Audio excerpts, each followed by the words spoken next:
La Regione del Veneto interviene mediante iniziative di programmazione, di monitoraggio e di indirizzo. L'attuazione avviene per il tramite dei servizi SPISAL delle aziende ULSS, con il quale abbiamo una stretta collaborazione e ai quali appunto impartiamo le indicazioni e condividiamo ovviamente quelle che sono le iniziative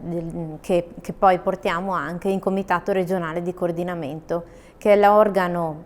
previsto per legge nelle quali vengono condivise le appunto iniziative e che è presieduto dall'assessore Gerosa. Il 2025 è stato un anno che ha visto un incremento degli infortuni in edilizia, in particolare legate alla caduta dall'alto. Pertanto ci stiamo attivando appunto all'interno del Comitato regionale di coordinamento e in collaborazione con le parti sociali che fanno parte di questo comitato per portare avanti un'iniziativa di contrasto a queste cadute dall'alto attraverso appunto una metodologia nuova che stiamo adottando da alcuni anni, che è il piano mirato di prevenzione, che ci permette di coinvolgere le aziende e di responsabilizzarle proprio nel ruolo che rivestono a tutela della salute e sicurezza per i lavoratori. Un piano mirato di prevenzione, a differenza della vigilanza ordinaria, prevede un coinvolgimento attivo delle aziende. Le aziende vengono informate, ricevono assistenza dai servizi SPISAL, viene loro impartite le indicazioni, vengono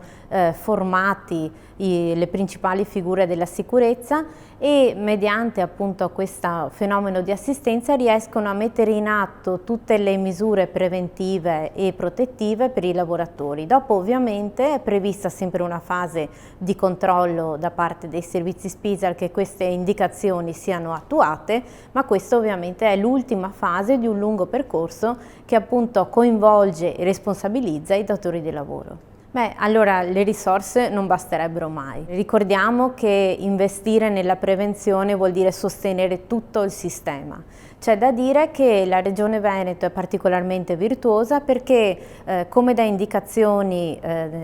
ricevute dal decreto legislativo 81/2008, noi reinvestiamo interamente i proventi delle sanzioni che vengono comminate dai servizi SPISAL per la prevenzione e in particolare per il piano mirato di prevenzione in edilizia è già previsto un finanziamento che anche speriamo in collaborazione con gli enti bilaterali potrà essere messo al servizio di tutte le aziende del territorio.